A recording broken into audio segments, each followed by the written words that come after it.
The snow had been falling since before dusk, thick and quiet. The kind that smothered sound and made the whole world feel like it was holding its breath.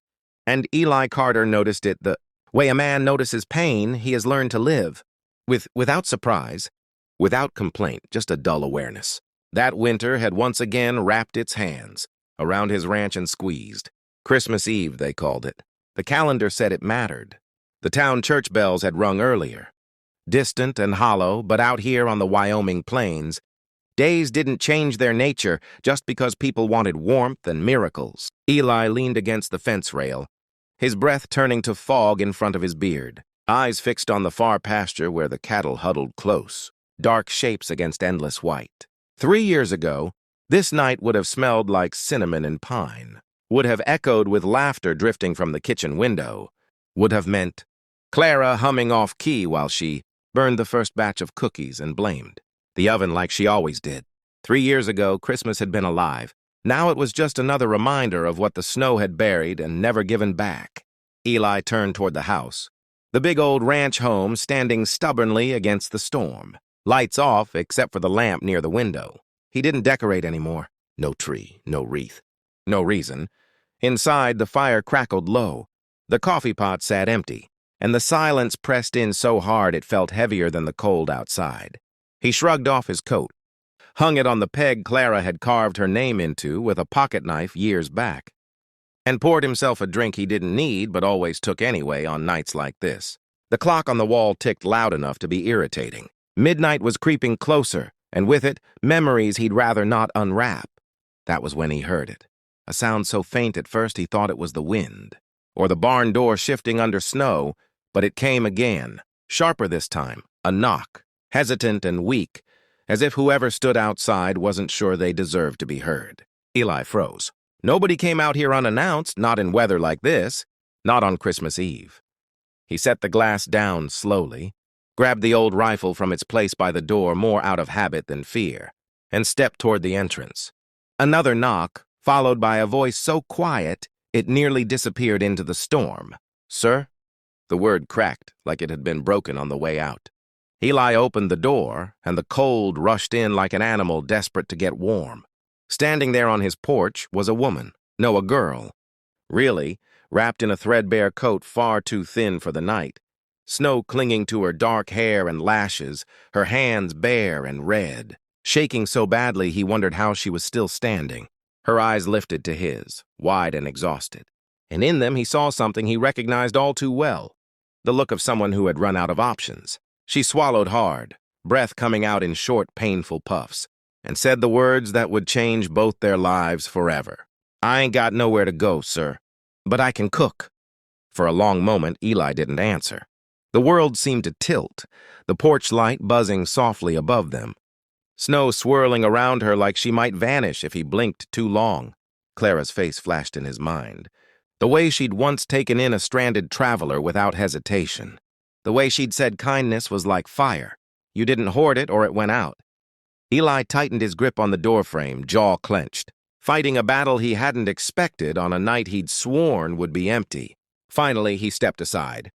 "You'll freeze out here," he muttered, voice rough from disuse. "Get in," she hesitated, like she didn't quite believe him, then nodded quickly and stepped inside, nearly stumbling as warmth hit her all at once. Eli closed the door, shutting out the storm, and for the first time in years, the house didn't feel quite as hollow.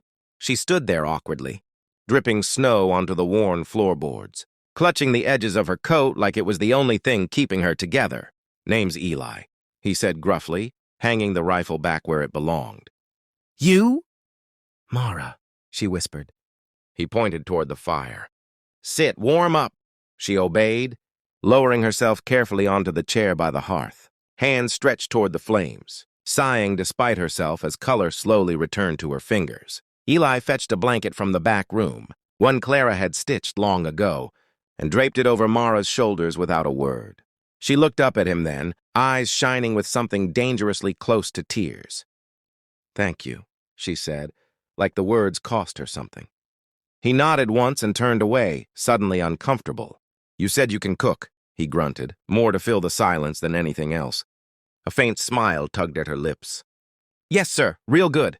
My mama taught me I just need a place to stay. I'll work, anything. I don't want charity. That word hit him harder than she could have. Known, charity, pity. The things he'd refused since Clara died. The things he'd told himself he didn't deserve.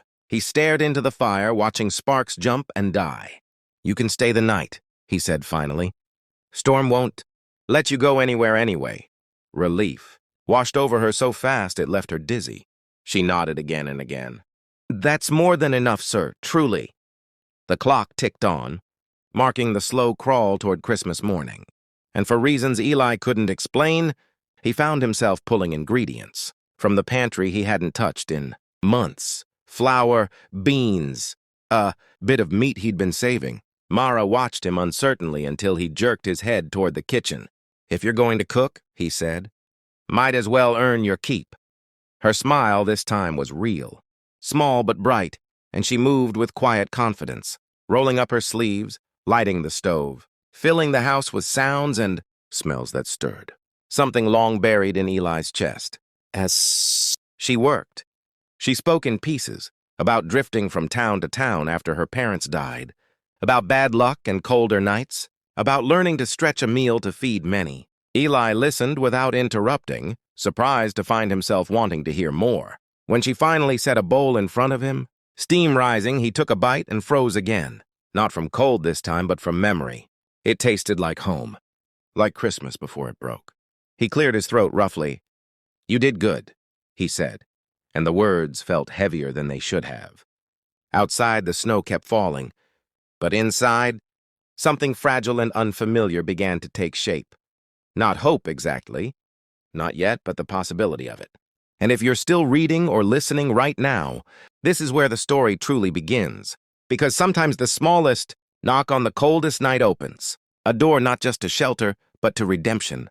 And if you want to know what happens next to Eli and Mara, how this Christmas Eve becomes the turning point of two broken lives, make sure you subscribe to the channel, because Chapter 2 will show you what happens when kindness is answered, when grief meets grace, and when a simple promise, I can cook, becomes the start of a family neither of them believed they'd ever have again. Christmas morning crept in quietly, the way it does when the world is buried under snow, pale light slipping through the frost-laced windows of the ranch house and touching places that had gone unnoticed for years. And Eli Carter woke to a sound he hadn't heard since. Clara passed, a soft clatter of pans and the low hum of someone singing under their breath.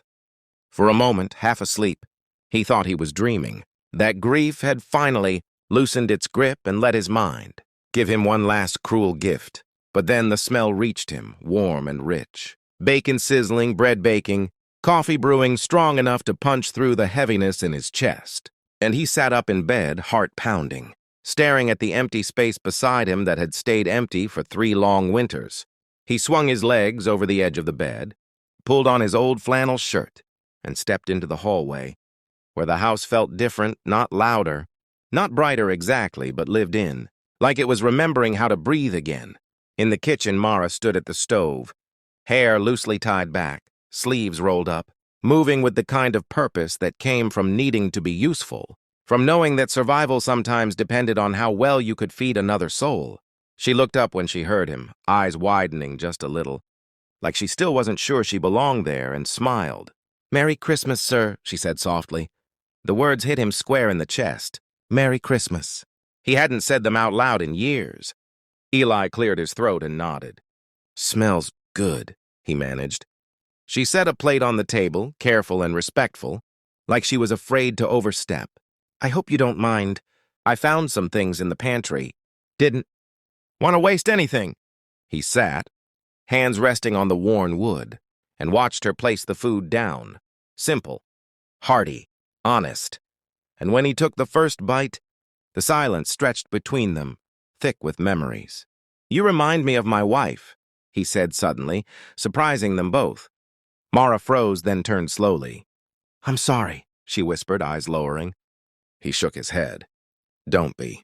She cooked like this. Like food meant more than food. He didn't say anything else. But something shifted then. A door cracking open where there had only been walls. After breakfast, Eli pulled on his coat and headed for the barn. The day's work calling like it always did, and he expected Mara to stay behind, to keep herself small, but instead she followed.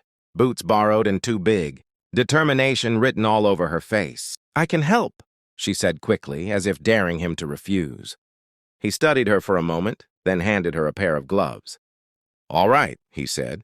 "But it ain't easy." She nodded. "Neither's being alone." The words followed. Him all morning as they worked side by side, feeding cattle, fixing a loose hinge, her hands clumsy at first, but willing. And Eli found himself teaching without thinking, pointing out things Clara had once teased him for explaining too much. By noon, snow began falling again, heavier this time, and when they returned to the house, a truck pulled up the long drive, tires crunching loud in the quiet. Eli's jaw tightened. Company meant questions. The door opened to reveal Hank Miller, his nearest neighbor, hat in hand, eyes sharp and curious. "Heard you had a visitor," Hank said, glancing past Eli to where Mara stood uncertainly. "Storm like this, folks talk?" Mara stiffened, shame flickering across her face, but Eli stepped forward, voice firm. "She's with me," he said. The word surprised him as much as anyone. Hank raised an eyebrow but nodded slowly. "Christmas brings strange turns," he muttered before leaving, and when the door shut, Mara let out a breath she'd been holding. "Thank you," she said. Eli shrugged. "Ain't nobody's business." That night, as the fire burned bright and the wind howled outside, Mara told him the rest, about the man who'd promised her work, then turned her out, about sleeping in abandoned sheds, about learning not to hope because hope hurt worse when it failed. Eli listened, really listened, and when she finally fell silent, eyes shining, he spoke words he hadn't planned. "You don't have to leave when the snow stops," he said. She stared at him. "I don't?" "Ranch could use help," he went on gruffly. "House too." Her hands trembled. "I'll work hard. I swear." "I know," he said.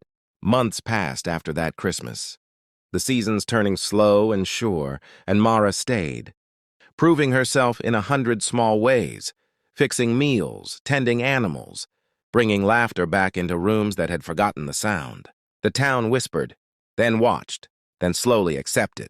Eli laughed again, not loud, not often, but real, and on the anniversary of Clara's death, Mara stood beside him at the grave, silent, respectful, understanding that love didn't erase loss, it made space for it. One spring evening, as the sun dipped low and the ranch glowed gold, Mara stood at the fence where Eli had once stood alone, and he joined her, their shoulders brushing. "You saved me," she said quietly. He shook his head.